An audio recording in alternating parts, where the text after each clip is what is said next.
Agenda Pakistan کے ساتھ ناظرین عامر ضیاء حاضر ہے۔ ہماری حکومت عرصے سے اس خطرے کی نشاندہی کری ہے کہ جی بھارت کی طرف سے پاکستان میں دہشت گردی کی منظم کوششیں کی جا رہی ہیں، اور یہ کوششیں جو ہیں وہ پاکستان کے کسی ایک علاقے، صوبے یا گروہ اور فرقے کو تک جو ہے محدود نہیں، بلکہ ان کا دائرہ کار جو ہے پورا ملک ہے، جس میں آسان اہداف کو نشانہ بنانا سر فہرست ہے۔ اور پچھلے چند ماہ میں جس طرح پاکستان میں دہشت گردی کے واقعات میں اضافہ ہوا ہے، اس سے پاکستانی موقف کی تصدیق ہوتی ہے۔ محرم میں فرقہ وارانہ آگ کو بھڑکانے کی کوششیں کی گئیں، جس میں سماجی میڈیا کا ہم نے دیکھا کہ بھرپور استعمال کیا گیا۔ اسی طرح حالیہ مہینوں میں دہشت گردی کے واقعات میں اضافہ دیکھنے میں آیا، جس میں پاکستانی سیکیورٹی کے کئی جوان اور افسران جو ہیں وہ شہید ہوئے۔ علماء بنا تخصیص مسلک یا فرقوں کہتے ہیں نا فرقے کے جو ہیں دہشت گردی کا نشانہ بنے۔ لسانی نفرتوں کی آگ کو بھڑکانے کے لیے بلوچستان میں کام کرنے والے مزدوروں کو نام نہاد قوم پرستی کے نام پر قتل کیا گیا، اور اس کی تازہ ترین مثال جو ہے سانحہ مچھ ہے، جہاں ہزارہ برادری سے تعلق رکھنے والے 11 کارکن جو ہیں اپنی جان سے گئے۔ اس واقعے پر جس طرح کا جذباتی رد عمل سامنے آیا ہے وہ بالکل فطری ہے، لیکن دہشت گردی کے افرید کا مقابلہ جو ہے وہ صرف جذبات سے، مذمتی قراردادوں اور نالوں نفری سے نہیں ہو سکتا۔ اس کے لیے جہاں ایک طرف ٹھوس حکومتی اقدامات کی ضرورت ہے، وہیں بیانیے کی لڑائی میں اس چیلنج کو درست تناظر میں دیکھنے کی بھی بہت ضرورت ہے کہ مسئلہ آخر ہے کیا۔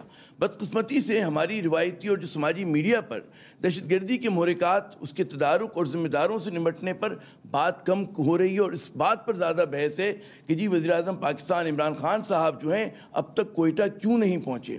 ہمارے بہت سے سیاستدان اور میڈیا کے پہلوان مقتولین کی لاشوں پر سیاست کرنے کو بھی تو ہم دیکھتے ہیں کوئی موقع جو ہے ہاتھ سے جانے نہیں دے رہے۔ عملاً وزیراعظم کی ذاتی جو ہے تعزیت سے زیادہ اہم بات جو ہے وہ یہ کہ حکومت اور ریاست جو ہے مجرموں کو کیفر کردار تک پہنچانے کے لیے اور اس قسم کے واقعات کو روکنے کے لیے کیا کر رہی ہے۔ پاکستان کے خلاف بیرون ملک سے ہونے والی سازشیں جاری ہیں، ہم ان سازشیں جو کر رہے ہیں اور ان کے جو ایجنٹ ہیں یہاں پر ان سے آخر نمٹنے کے لیے کیا کریں، یعنی کہ علامتی باتوں پر ہماری توجہ زیادہ ہے، اس پر ہم زیادہ بحث کریں، لیکن برائی کی جڑ پر توجہ نہیں دے رہے۔ آج کے پروگرام میں بات ہوگی دہشت گردی کی بڑھتی لہر، مسئلے کی نوعیت اور اس کے ممکنہ تدارک پر۔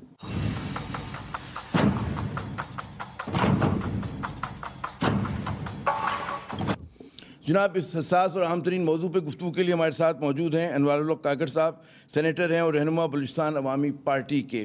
ہمارے آج کے دوسرے مہمان معروف تجزیہ کار، قلم کار جناب اوریہ مقبول جان صاحب لاہور سے ہمارا ساتھ دیں گے۔ اور ہمارے تیسرے مہمان ہیں لیفٹیننٹ جنرل ریٹائرڈ نعیم خالد لودھی صاحب، دفاعی تجزیہ کار ہیں، اہم ترین عہدوں پہ انہوں نے فرائض انجام دیے ہیں بطور وزیر دفاع بھی اور ڈیفینس سیکرٹری بھی۔ میں اپنے تینوں مہمانوں کو خوش آمدید کہتا ہوں۔ نعیم خالد لودھی صاحب اگر آپ سے شروع کریں بات کہ دہشت گردی کا جو چیلنج ہے دوبارہ بڑا بھرپور طریقے سے ابھر کے سامنے آیا ہے، کیا ہوا؟ کیا ہم سست پڑ گئے اس لڑائی کے اندر، ہماری توجہ جو ہے کسی اور طرف ہو گئی، یا جو دشمن ہے اس نے اپنی حکمت عملی بدل دی، اس نے اپنا طریقہ واردات کو تبدیل کر دیا؟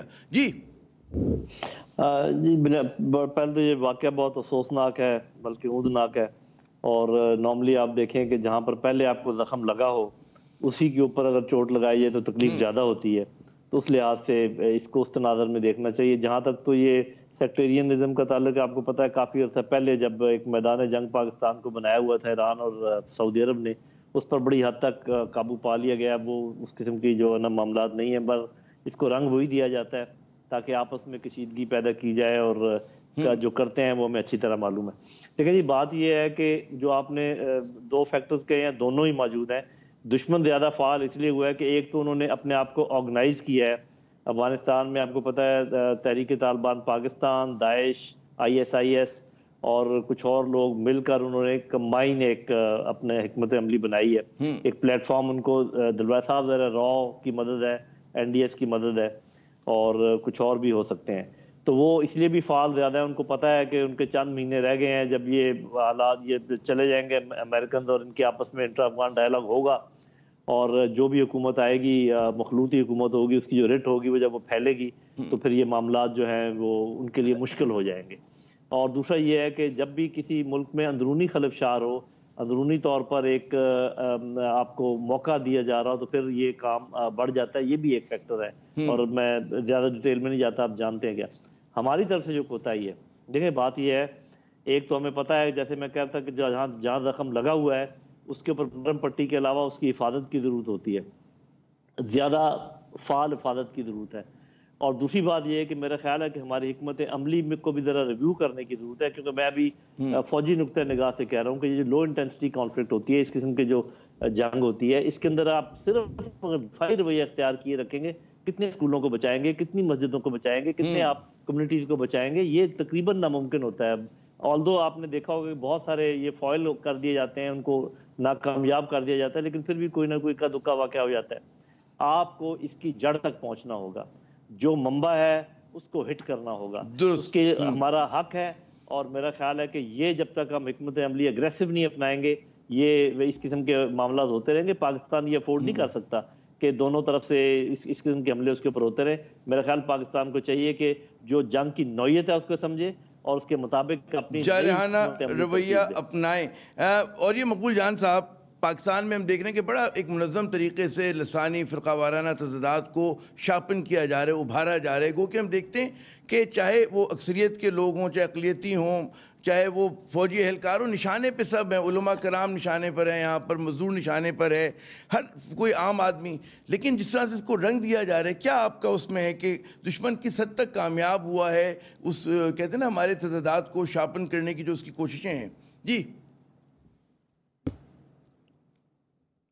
دیکھیں، یہ جو خصوصاً کوئٹہ کا واقعہ ہوا ہے اور خاص طور پہ ہزارہ کلنگ جو ہوئی ہے، اس کو آپ پاکستان ایکسکلوسیو کر کے کسی طور پہ کبھی دیکھ ہی نہیں سکتے، نہ انالائز کر سکتے، نہ مجرم پکڑ سکتے۔ اس پوری جنگ کا دائرہ کار جو ہے یہ لبنان کے ٹریپولی سے شروع ہوتا ہے اور آگے تک بلوچستان تک آ کے پھیلتا چلا جاتا ہے۔ ایپی سینٹر اس کا جو ہے وہ اس وقت شام، عراق، یمن کی صورتحال بنی ہوئی ہے۔ یہ ہزارے جو یہاں بیٹھے ہوئے ہیں نا، جن کو آپ یہاں یہ جو مریاپات والے نہیں، یہ دوسرے جہاں اس وقت بیٹھے ہیں، یہ ریسنٹ انٹرنٹ ہیں پاکستان کے اندر۔ اور ہمیں واضح بات کھل کے کرنی چاہیے کہ یہ ریسنٹ فنومینا ہے جو کہ 1988 میں جہاں پر ان کو آئے تھے افغانستان سے، جہاں آباد ہوئے تھے، یہ باقی تمام مہاجرین سے بالکل مختلف ٹریٹ ہوئے۔ ان کو جہاں عزت و توقیر ملی، ان کو جہاں نوکریاں ملی، ان کو جہاں ڈومیسائل ملے، یہاں رہنا شروع ہو گئے۔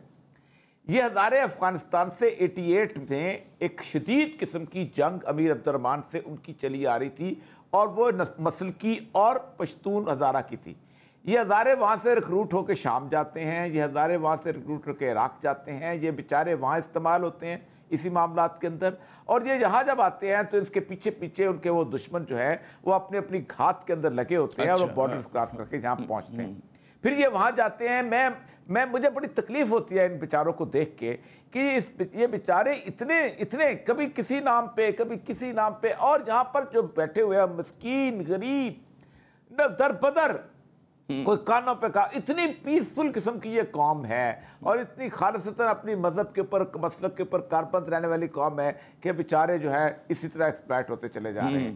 اب یہاں پر کوئٹہ کی صورتحال ایسی ہے کہ انوار اللہ کاکر صاحب یہاں پر بیٹھے ہوئے ہیں، یہ بہت ان ہیں۔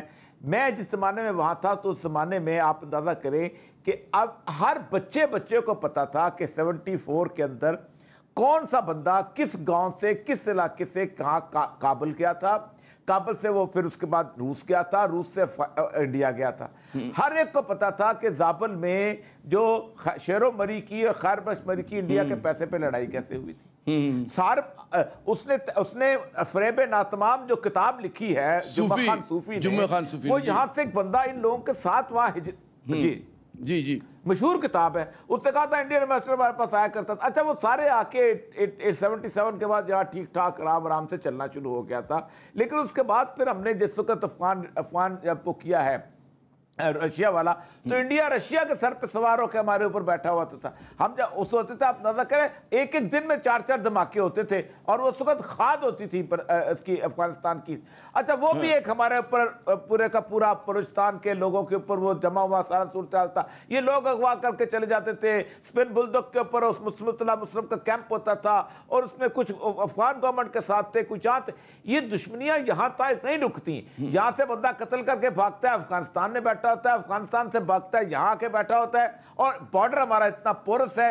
یہ اتنا چھوٹا فینومینا پیچیدہ مسئلہ ہے، ہم بہت آرام سے نہیں دیکھ سکتے۔ اچھا کاکر صاحب، آپ جیسا کہ کہا ابھی، اور یہ مقبول جان صاحب نے کہ آپ ماشاءاللہ ان ہیں، بلوچستان سے آپ کا تعلق ہے، وہاں سے سینٹ کی نمائندگی کر رہے ہیں۔ ایک تو یہ جو واقعات بڑھے ہیں بلوچستان میں کیا وجہ ہے، اور پھر یہ جو ہزارہ کمیونٹی میں بڑھتا ہوا وہ کہتے ہیں نا احساس عدم تحفظ ہے، اس کا کیا تدارک آپ دیکھتے ہیں؟ جی دیکھیں، میں سمجھتا ہوں اوریہ صاحب نے اس کو بڑا کمپریہنسولی ایکسپلین کرنے کی کوشش کی. اس میں کوئی شک نہیں کہ اس کے ملٹیپل نوانسز ہے، کئی جہتیں ہیں. یہ کہانی سیریا اور لبنان سے ہوتی ہوئی پوسٹ صفوائڈ جو ایرانین پوسٹ ریولوشن آیا 1979 کا، اس کے سارے تانے بانے جو ہے نا وہاں سے جڑتے ہیں. سر دست جو ریاست پاکستان کا چیلنج ہے، یہ بھی میں تسلیم کرتا ہوں کہ ہمیں جو یہاں ہمارے سرزمین پہ لوگ ہیں ان کا تحفظ کو یقینی بنانا بنیادی طور پہ ہماری ذمہ داری ہے. اس سے کوئی انکار نہیں ہے، چاہے وہ کسی بھی مسلک سے ہوں، چاہے وہ کسی رنگ سے ہوں، چاہے وہ کسی قسم کی ایکٹیویٹی میں مبتلا ہوں. ہماری سرزمین پہ ان کا تحفظ ہماری ذمہ داری ہے. ساتھ میں سمجھتا ہوں کہ ہمارے شہریوں کو کسی بھی اسٹریٹجک ڈیزائن کے ریجن میں، چاہے وہ ایک مسلک کی طرف ہو یا دوسری مسلک کی طرف ہو، ریاست کی یہ ایڈیشنل رسپانسبلٹی آتی ہے کہ وہ اپنے شہریوں کو اس ڈیزائن میں استعمال نہ ہونے دیں. اس کی رکاوٹ کیسی بنی جائے، اس کے لیے بھی سدباب کیا جانا چاہیے. ساتھ میں یہ جو ایکسٹریم گروہ جو داعش کے نام سے یا ایل جے کے نام سے یا اس حوالے سے ری گروپ ہو رہے ہیں، اس میں کوئی دو رائے نہیں ہے کہ ہندوستان جو اجت ڈوول کی جو ڈاکٹرائن ہے وہ چاہتے ہیں. یہاں پہ دیکھیں سیکریٹیرین کانفلکٹ ایز سچ ہمارے یہاں تو اس لیے ایگزسٹ نہیں کرتا. اوریہ صاحب نے، ہم اسکول کے بچے تھے جب یہ سول سرونٹ تھے، ان کو پتہ ہے کہ ہزارے جب امیر عبد الرحمن کی پرسیکیوشن سے افغانستان سے ہو کر کوئٹہ آئے تو یہ بڑی پیسفل کمیونٹی تھی. 10ویں محرم کا میرا چونکہ گھر لیاقت بازار میں تھا، یہ عاشورے کا جلوس گزرتا تھا. ہم سبیلوں سے شربتیں پیتے ہوئے ایک گلی سے بھاگتے ہوئے دوسری گلیوں سے گزرتے ہوئے جاتے تھے، اور وہ میکانگی روڈ پہ جا کر اس کا اختتام ہوتا تھا. یہ انتہائی ایک پرامن ایکٹیویٹی ہوتی تھی. کبھی کسی کے تصور میں نہیں تھا کہ ہمارا کوئی مسلکی اختلاف ہے یا یہ ہم سے کوئی مختلف لوگ ہیں. ایک فیسٹیوٹی کی سینس تھی. ہمیں پتہ ہوتا تھا کہ عاشورے میں یہ سلسلہ چلتا ہے. اور سکولوں میں، کالجوں میں، دفتروں میں بہت زیادہ میل ملاپ ہزارہ کمیونٹی کے ساتھ تھا. سردار موسیٰ کے گھرانہ اور سردار سادت وغیرہ کا گھرانہ، یہ بڑے مشہور گھرانے تھے ہزاروں کے، اور ان کے بڑے نوبل لوگ تھے. جو کہنے کا میرا مقصد ہے وہ یہی ہے کہ انتہا پسند جو اقلیت ہے اس کا مسئلہ ہے، انتہا پسند اقلیت کا مسئلہ ہے. اور جو ہماری اکثریت ہے وہ چاہے کراچی ہو، چاہے کوئٹہ ہو، چاہے پشاور ہو، وہ کہیں پر بھی اس طرح کی جی کہیں پہ بھی ہو. ہاں درست. اگر مجھے اچھا، میں اس میں یہ عرض کر رہا تھا کہ جو اس میں 2 دہائیوں سے خصوصی طور پہ جب سے یہ امریکن نیٹو پریزنس افغانستان میں آئی تو یہ ریڈیکلائز ویوز جو کہ داعش یا ایل جے کی صورت پہ تھے ان کو بھی وہاں پہ ریفیوج ملی، اور وہاں پہ جو ٹی ٹی اے کی ریزسٹنس تھی اس سے ایک دوسرے سے سپلیمنٹ ہوئے، اور اس نے ان کو فردر اسٹرینتھن بھی کیا. ساتھ میں باقی ریجنل پلیئرز گھس گئے. ہندوستان کو انٹری افغانستان میں مل گئی، اور ہندوستان نے ان فالٹ لائنز پہ بڑا تھاٹ فل اور اسٹریٹجک انداز میں انویسٹ کرنا شروع کیا اور ایکسپلائٹ کرنا شروع کیا. اب ہمیں اس کا سامنا جو کرنا پڑ رہا ہے وہ نہیں کر پا رہے. مجھے اجازت ہے آپ کی گفتگو سے ایک سوال نکلو، میں سمجھتا ہوں کہ میں لے کے جاؤں یہ نعیم خالد لودھی صاحب کی طرف. نعیم صاحب، جو اوریہ صاحب کی گفتگو سے تاثر ملتا ہے اور پھر ہمارے انوار القاکر اور آپ کی بھی، کہ ہماری دہشت گردی کے تانے بانے جو ہیں بیرون ملک سے ہیں، بھارت سے جڑے ہوئے ہیں. ہمارے اپنے کوئی ملک سے تعلق رکھنے والے بہت سے تجزیہ کار جو ہیں وہ ریاست کو کہتے ہیں کہ جی ذمہ دار ہے، اس کی وجہ سے جو ہے یہ سلسلہ ہو رہا ہے. تو یہ جو ہم دیکھتے ہیں کہ جو خیالات کی جنگ میں آپ کو ایک نظر آتا ہے، ایک پولرائزیشن نظر آتی ہے، اور آپ سوشل میڈیا اٹھا کے دیکھیں وہ لگتا ہے کہ جی مطلب حالانکہ پاکستان کی ریاستی پالیسی نہیں ہے اس طرح کی اپنی مائنورٹیز کے لیے، چاہے وہ مطلب مذہبی مائنورٹیز ہوں چاہے ایتھنک ہوں. یہ اس چیز کو کس پیرائے میں دیکھتے ہیں آپ؟ اس میں میرا خیال ہے کہ 2-3 باتیں اگر ہمارے بہن بھائی اس پر غور کریں. ایک تو یہ کہ ابھی جو ڈس انفو یورپین EU ڈس انفو لیب کی جو چیزیں باہر نکلی ہیں اس سے اندازہ لگانا چاہیے کہ ڈس انفارمیشن ہوتی کیا ہے اور کس مقصد کے لیے کی جاتی ہے.